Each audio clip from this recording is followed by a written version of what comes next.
เอากลางยามหรือว่าไซนี่ลุงโอ้มือเอิญยังยามครบถ้วนมาเอิญโอ้ยบัวซื้อเลขอันนี้มาเอิญนะยามมานี่รถมันเป็นเลขแมงมุมยามมานี่รถลุงนิดเลยเป็นเลขแมงมุมบอกยามมานี่รถยามมานี่รถกันแบบนั้นนะผู้ใหม่เป็นเลขใหม่แม่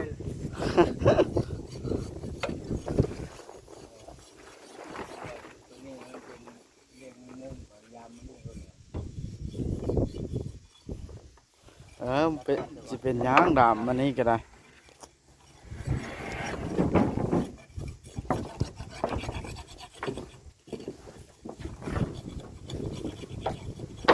ลมขนาดเนาะผมคิดว่าสิลมขนาดนี้ตอกเรียบร้อยแล้วอย่าลืมกดติดตามเพื่อเป็นกำลังใจให้ผมด้วยนะครับทุกคนขอบคุณมากๆครับหลังจากที่นั่งตัดคลิปลงคลิปให้ FC พี่น้องได้เบิ่งได้ชมแล้วก็สิขึ้นไปเทิงน้ำช่างน้ำบานเลยจังเลี้ยงแน่อยู่เทิงพี่น้องเอาจะมาเฮ็ดเตียงกระเบาลิคลิปนี้เนาะก่อนอื่นครับทักทายสบายดีเด้อพี่น้องซีเบิร์ดสุขสู่คนพี่น้องเลยเนาะวัดสุบองสุบอนน้ำกันเด้อพี่น้องเด้อนะสำหรับคลิปนี้กับซิบนี่อย่างไรพี่น้องขึ้นทั้งเทิงเลยเอาน้ำเย็นกันในสร้างกินก่อนนี่เด็กสร้างอยู่เทิงเบิดเพราะว่าเพิ่นเดี๋ยวมีเวลาลงมากินสร้างสองสร้างนี่พี่น้องเพิ่นบ่ยอมพักไหมสองสร้างอันได้สร้างเลี้ยงงานหน้าทำเป็นไปได้เอาสร้างเลี้ยงพร้อมถ้ามีโอกาสหน้ามีงานหน้าพร้อมนั่นเด็กไปเอาน้ำเย็นขึ้นไปโอ้โอ้โอ้เอาโอ้มาลุงนิดมาเยอะเอาเลยขึ้นไปกินอยู่เทิงพ่อ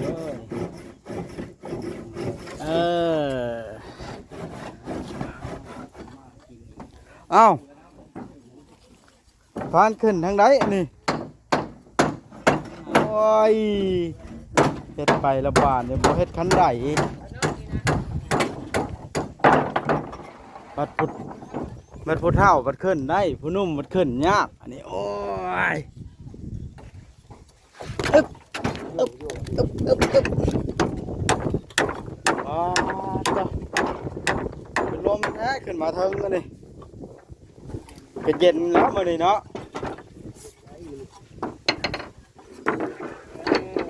ถือว่ารอดมานี่เนาะรอดตัวไปอ้าวไม่ตู้แก้วไปใส่อีกแล้วนะโอ้ไปซะ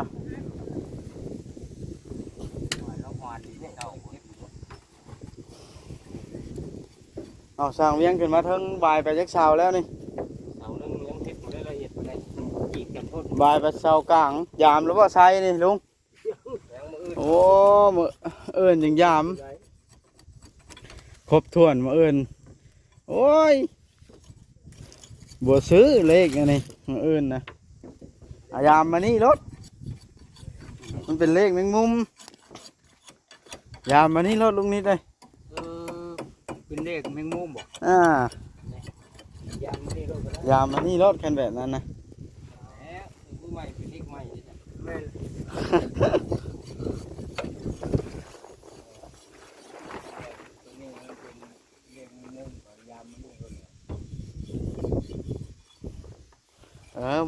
จะเป็นยางดำมันนี่ก็ได้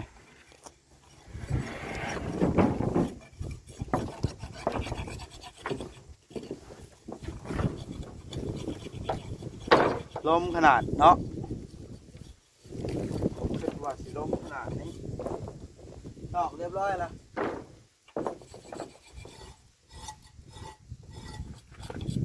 ไม่พังเลยส่วนนี้เนาะน่าจะแม่นเนาะไม่พังเลยครับเพราะว่าไม่ชิดแล้วก็ไม่แรงลำนึง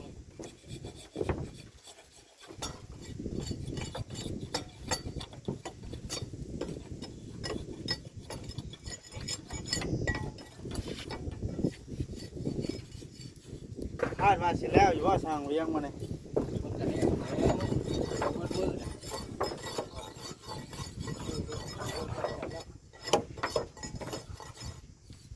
ๆ ทำนี่สิซื้อเนาะ แต่เพิ่นไปปอกอยู่โคกตะกี้ยังเลี้ยวมือเลยจะได้เสา อันนี้บ่เผารอดบ่ช่าง แม่น้องจะตาง้อยยักษ์ก่อนตาง้อยสิทำสิ่งนี้ได้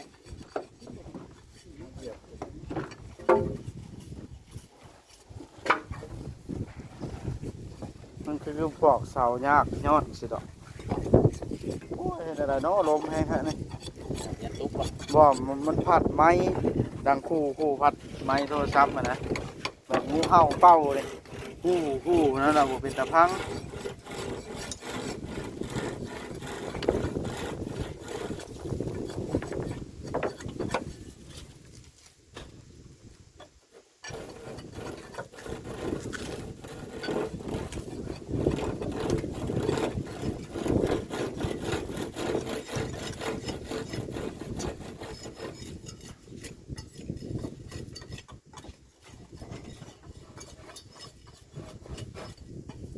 นั่นพี่น้องไปเขาคัดเอาวันนี้ถากเอาก้อนแล้วจากสิเอาลูกหมูคัด ไทยหัวพอมั้ง แล้วมันจะ มันจังเลี้ยงไว้จังน้ำไว้แม่สินาก็ทัดมีมาแห่งว่าได้อยู่ว่ามีเต็มก็ได้กินอยู่นี่นะเราเห็ดทางนั้นซ้อน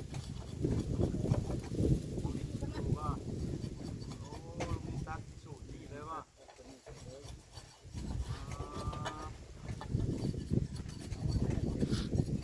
ผักแล้วเนาะ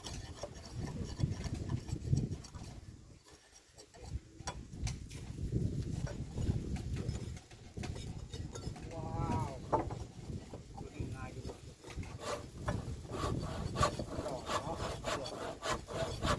นี่มาแล้ว โอ้รถชงกระสีมาเรียบร้อยกระไรมุ้งแล้วสำเนาะไว้หลีหันรถคอยตันทางบาทเห็นอะไรเนาะเนี่ยโอ้ต่อ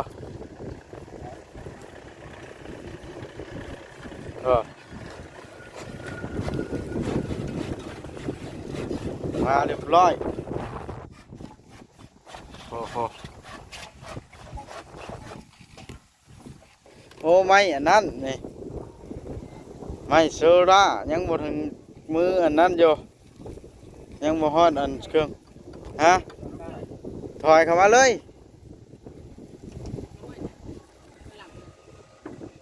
ยันฝนตกเนาะ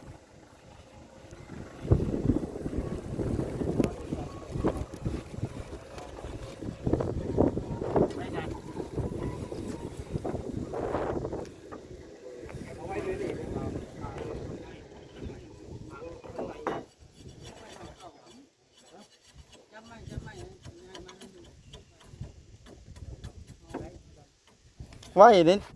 นี่ล่ะเป็นทางแล้วสบายดีวะนะ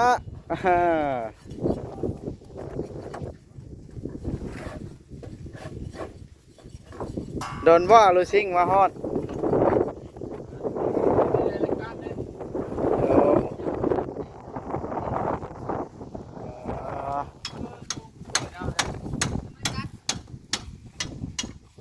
ยังบ่ได้ตัดสิเสือ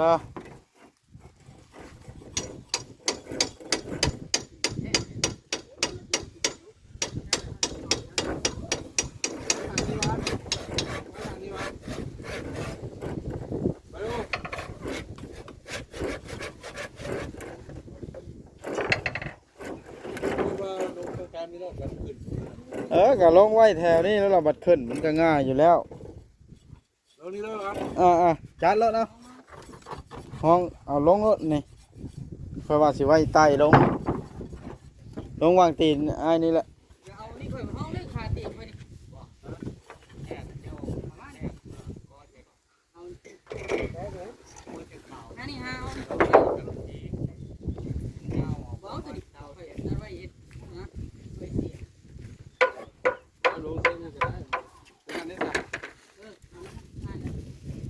ห้องจักยานละ3บ่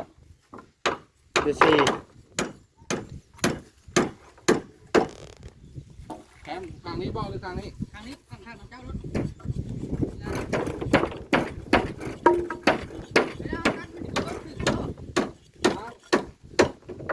มันบ่ตก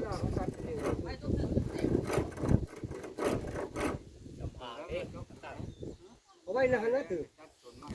จัดไม่ขึ้นต้องหน้าโตเลยครับ คันจัดขึ้น2 3โตนั่นแฮงเหมาะแล้วมันจังอันนั้นก็ตกลมให้เนาะ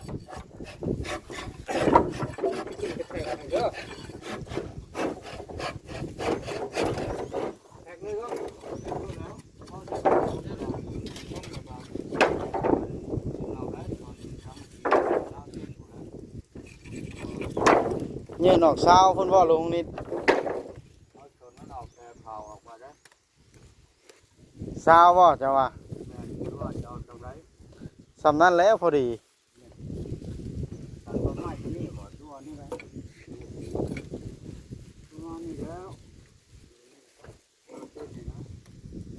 บริตัดว่าจะสนไหมตัวน่ะ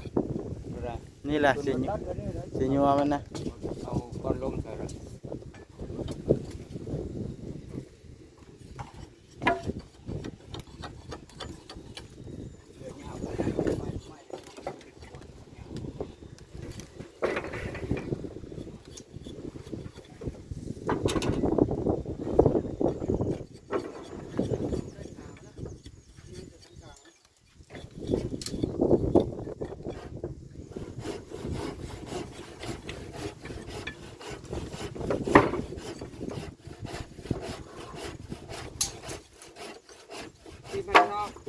ฮะ4 เมตรเช้า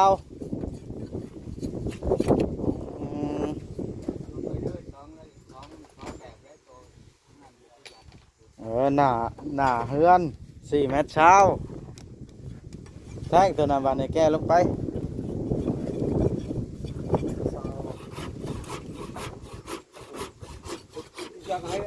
โอ้ตะปูอันนั้นนี่ฟ้านี่แหละ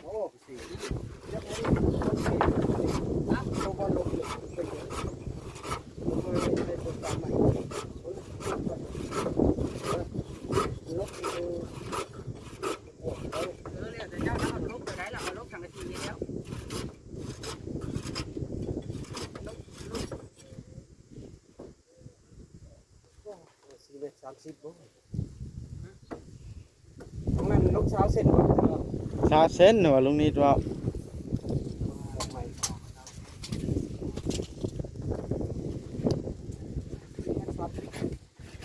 เอาเส้นตัวนี้ขึ้น10เส้นกายจากไม้10เส้นแน่นอนนะเท่าไหร่จะจัดแท้แล้วมันจะไป30ตัวข้างหน้า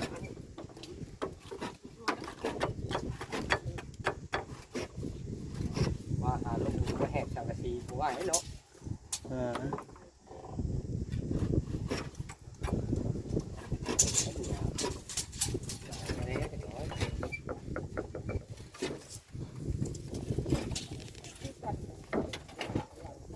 ไมซาล่ามาฮอดเป็นที่เรียบร้อย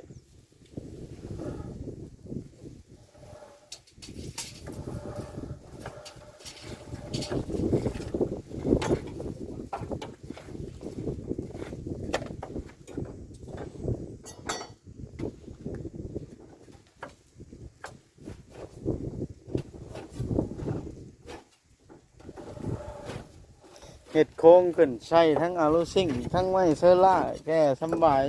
แก้ไม้ก็ได้เนาะเราเห็ดคัก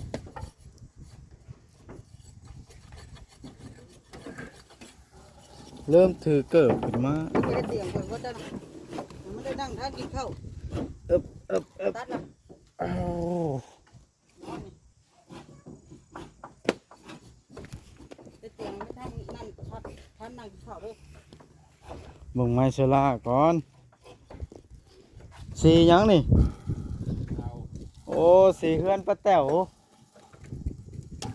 สีเฮือนอัน ลุงอันนิดอันนี้ 14ได้มัน แม่น เดี๋ยวเขาเอาไปจ่ายพร้อมจะมาดีเลยนะ โอเค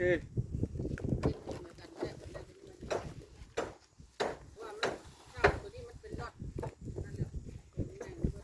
ว่าก็สิเข้าไปซื้อ4อย่างก่อนแล้วค่อยเข้าไปจ่าย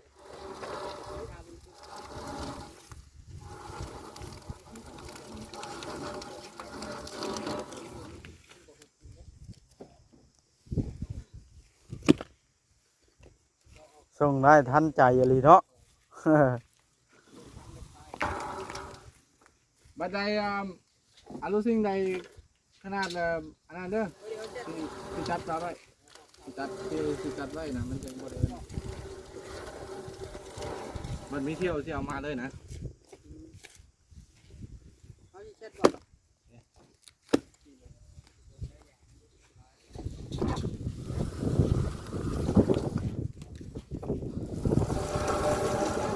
เจ้าบ่ได้เสริมแนบอีกบ่รถนี่เอาเสริมเลยต่อแก้ได้หลายลีนี่เนาะ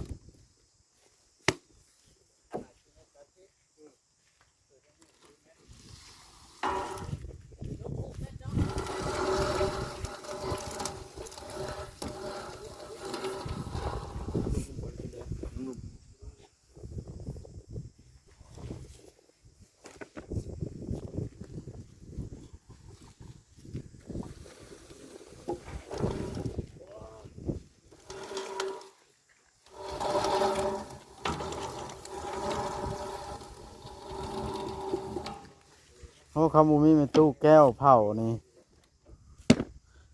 คนมาแบกตับหนึ่งไปนี่เขาคุ้มแล้วเนาะ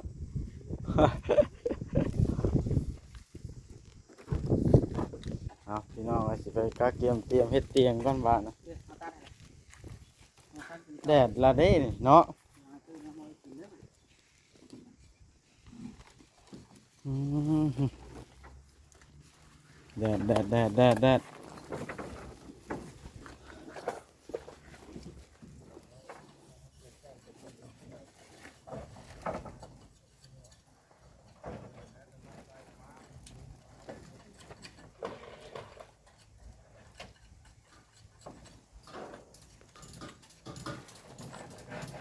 ตัดได้จังงานแล้วบอกเลย ไป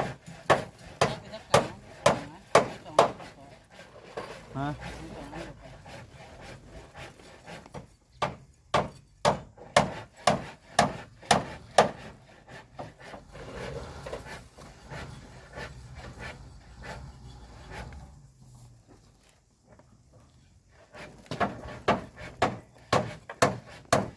เอาพี่น้องเอ้ยบาทนะเพราะว่าสิลงมือเฮ็ดเตียงก่อนให้มันทันนั่งตอนเที่ยง เดี๋ยวนี้ก็10 โมงละยังอยู่ไม่ได้2 ชั่วโมงพี่น้องเอ้ยยังบ่ทันได้ตอกเล็กจักเล่ม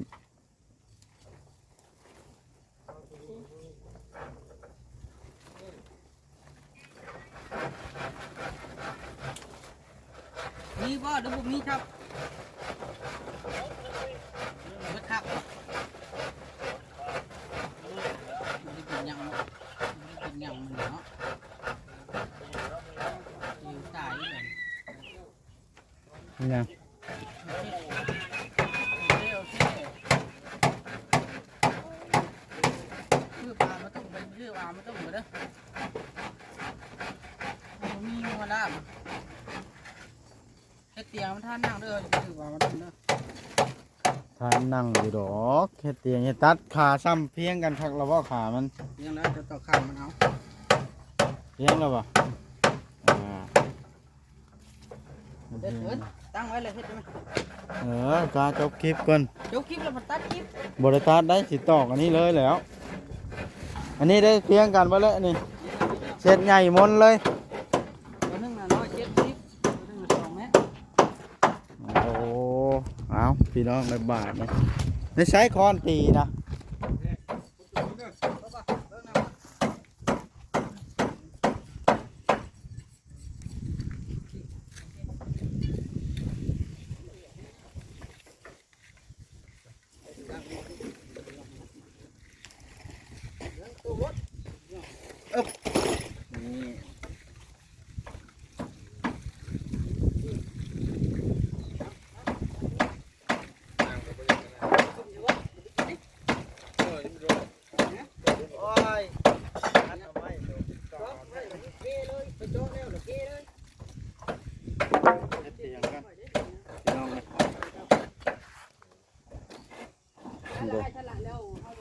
มาคอนตีนะนี่เว้ย เอาจะส่งสี่ ได้2ตัวให้เรา ตัวนี้โอ้ย430แล้วก็400ถ้วย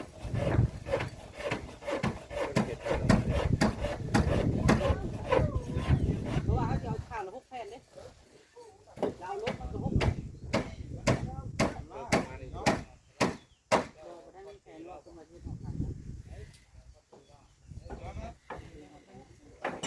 โอเคกลับกันเด้อ เดี๋ยวเขียนบอกอีกทีนะเราจะส่งผู้ตี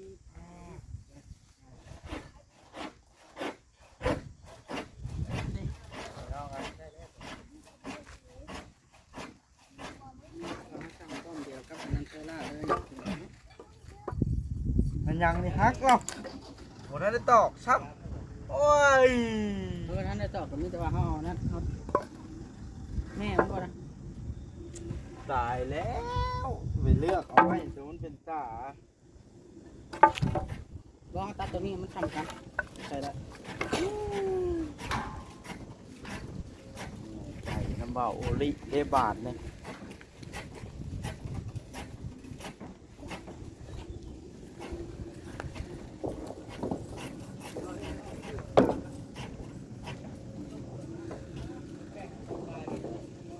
ไม่ยังแต่นี่นะ หน้าชิปได้เอาไม่ชิปแบบนะ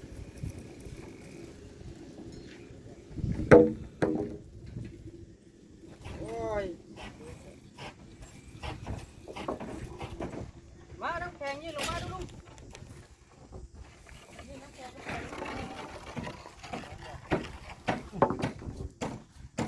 เอาโอเคพี่น้องเลยคลิปนี้สิจบคลิปก่อนบาทนี่เพราะว่าสิลงมือเฮ็ดเตียงก่อนคันจับโทรศัพท์ดิต้องสิเฮ็ดเตียงแล้วจังสิเฮ็ดเตียงแล้วเฮาสิถ่ายให้เบิ่งอีกเทื่อหนึงเด้อ